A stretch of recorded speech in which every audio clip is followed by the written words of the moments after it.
Assalamualaikum warahmatullahi wabarakatuh, sahabatku para petani sawit, apa kabar?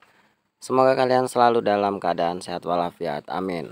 Nah, teman-teman, pada video kali ini saya akan sharing tentang seberapa lama sih kuncup busuk ini bisa sembuh, sampai tahun berapa kuncup busuk ini bisa sembuh dengan sendirinya, dan karakter kuncup busuk seperti apa yang memang bisa sembuh atau memang yang tidak bisa sembuh sama sekali.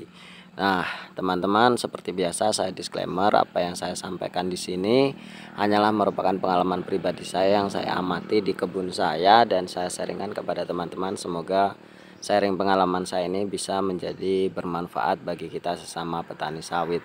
Dan tentunya terima kasih bagi teman-teman yang sudah subscribe, like, dan komen. Tentu komen-komen kalian akan saya jawab sesuai dengan kapasitas atau kapabilitas saya. Jadi teman-teman, kuncup busuk ini memang penyakit yang lumayan meresahkan bagi petani, terutama kita yang baru pertama kali menanam sawit. Kok tiba-tiba kebun kita ini diserang dengan penyakit kuncup busuk. Nah, seperti ini contohnya, teman-teman. Bisa kalian lihat batangnya akan sedikit terganggu dibanding dengan batang yang lain di sana. Semuanya sudah tumbuh besar dan si dia ini masih seperti ini. Nah, ini usianya sudah 4,5 tahun, teman-teman, hampir memasuki 5 tahun. Namun ada beberapa yang memang sudah sembuh di tahun ketiga, dan di tahun ketiga setengah itu sudah ada yang sembuh. Dan memang penyakit ini sebenarnya bisa sembuh dengan sendirinya ketika umurnya itu sudah beranjak mulai tua. Semakin tua maka pertahanan tubuhnya mungkin semakin kuat, dan sehingga dia bisa menyembuhkan dirinya sendiri. Jadi teman-teman, sampai berapa tahun sih itu tergantung dengan ketahanan tubuhnya masing-masing. Setiap batang itu berbeda-beda. Jadi menurut yang saya amati di kebun saya dulu, kebun saya ini hampir 40-an batang ya yang terkena kuncup busuk ini. Namun ada yang hanya bertahan 3 bulan dia sembuh sendiri, terus ada yang sampai setahun dia sembuh sendiri, kemudian ada yang sampai umur sawit saya 3 tahunan itu sudah sembuh sendiri semuanya. Banyak yang seperti itu, dan ini tinggal sekitar 3 batang atau 4 batang, dan yang 3 batang itu sudah mulai bagus, daunnya sudah mulai, kuncupnya sudah bagus, tidak terserang lagi, hanya daun-daun bekas yang lama yang masih terserang. Nah, ini yang paling parah, teman-teman, yang paling parah. Usia 4,5 tahun masih ada indikasi yang atas tuh masih terkena, namun sudah banyak pelepah-pelepah yang bertahan bagus. Bisa kalian lihat, ini pelepah yang tidak terkena. Mungkin hanya ada 1-2 pelepah, dan itu lumayan banyak yang ini. Dan inilah batang satu ini yang masih bertahan cukup lama hingga 4,5 tahun. Dan batang ini, teman-teman, batang ini dulunya juga terkena kuncup busuk, karena memang dalam lingkungan ini 2 batang ini yang terkena kuncup busuk. Maka dari itu saya rasa bahwa penyakit ini bukan penyakit virus ataupun akibat dari hama atau hal lainnya. Ini memang murni akibat dari genetik bibitnya yang memang buruk atau memang tidak tahan terhadap penyakit, karena memang saya dulu menggunakan benih yang bisa dikatakan benih abal-abal. Jadi yang ini kenapa saya ganti, karena memang kondisinya sangat-sangat parah waktu itu, stadium 4 lah bisa dikatakan. Jadi daunnya itu sudah habis sekali dan tidak bisa diselamatkan. Memang kalau ini kan masih ada 1-2 pelepah yang memang dia tidak terkena, atau yang terkena hanya 1 hingga 3 pelepah, atau masih separohnya masih, ini bisa disembuhkan dengan sendirinya.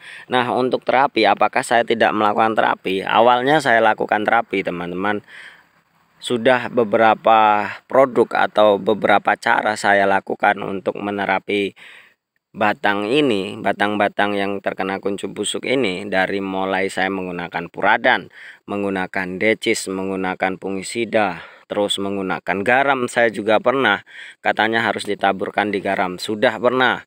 Saya bakar, sudah pernah. Terus saya pruning sampai habis. Nah, yang ini dulunya saya pruning sampai habis, teman-teman. Saya pruning sampai habis, kemudian dia tumbuh. Nah, tumbuhnya itu bagus, teman-teman. Namun setelah dia tumbuh bagus sekitar 1 hingga 2 bulan, dia kembali terserang dari penyakit itu. Dan tentunya ketika saya pruning waktu itu sudah saya siram pakai fungisida, sudah saya siram pakai pestisida ya, pakai obat-obatan terlarang. Jadi pakai obat-obatan yang memang untuk membunuh hama, untuk membunuh jamur, untuk membunuh lain sebagainya, itu sudah saya siramkan semuanya di sana dan masih tetap begitu saja. Jadi kesimpulan saya bahwa kuncu busuk ini memang benar-benar genetik. Lalu bagaimana caranya? Ya kita mencari benih yang memang tahan terhadap penyakit. Banyak sekali teman-teman sekarang ini produk-produk yang memang menjual benih yang bisa dikatakan memang kuat dan tahan terhadap penyakit. Dan buktinya di kebun saya yang sebelah sana yang baru saya tanam sekarang usianya 8 bulanan, itu alhamdulillah tidak terkena ya. Ya saya inginkan tidak terkena, memang sudah 8 bulan tidak ada tanda-tanda terkena penyakit seperti itu. Dan yang sebelah saya yang memang menggunakan benih yang tidak baik atau benih yang abal-abal, itu sudah ada beberapa batang yang terkena kuncu busuk. Jadi ya menurut saya itu adalah genetik. Jadi teman-teman usahakan menggunakan benih yang baik, benih yang memang resmi, benih yang mencantumkan itu menggunakan atau memang tahan terhadap penyakit. Jadi teman-teman, ini sampai kapan ya, saya tunggu sampai kapanpun nanti akan saya sharingkan sampai memang batang ini kembali normal. Nanti saya akan sharingkan sampai berapa tahun dia ini bertahan. Untuk tahun ini 4,5 tahun ini sudah batang-batang yang sana itu sudah mulai membaik dan sudah mulai pulih dan sama seperti batang-batang yang lainnya.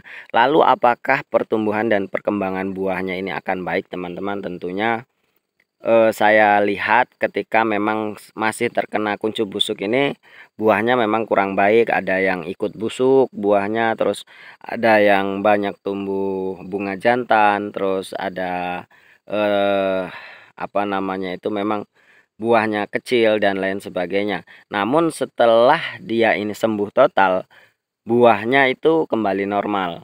Batangnya juga sebenarnya kalau sudah saya katakan di awal video ini tadi sedikit terhambat dibandingkan dengan teman-teman yang lainnya yang memang pertumbuhannya cukup baik, dan dia ini kebanyakan dia tertinggal pertumbuhannya ya karena mungkin proses fotosintesis, proses yang lainnya itu terhambat karena memang kekurangan daun yang ada.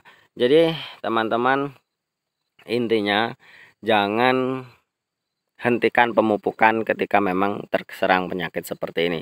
Terus lakukan pemupukan, nanti ketika dia sudah sembuh, insya Allah dia akan menyusul batang-batang yang lainnya. Dan tentunya teman-teman gunakanlah benih yang baik. Lalu kalau memang apa namanya ini penyakitnya terlalu parah, segera ganti benih dengan yang baru sebelum terlambat. Kalau memang kalian melihat kondisinya masih agak-agak bagus, hanya terkena 1 pelepah 2 pelepah, saya rasa itu dipertahankan saja, nanti dia akan sembuh dengan sendirinya. Mungkin hanya ini teman-teman, terima kasih atas perhatiannya. Wassalamualaikum warahmatullahi wabarakatuh.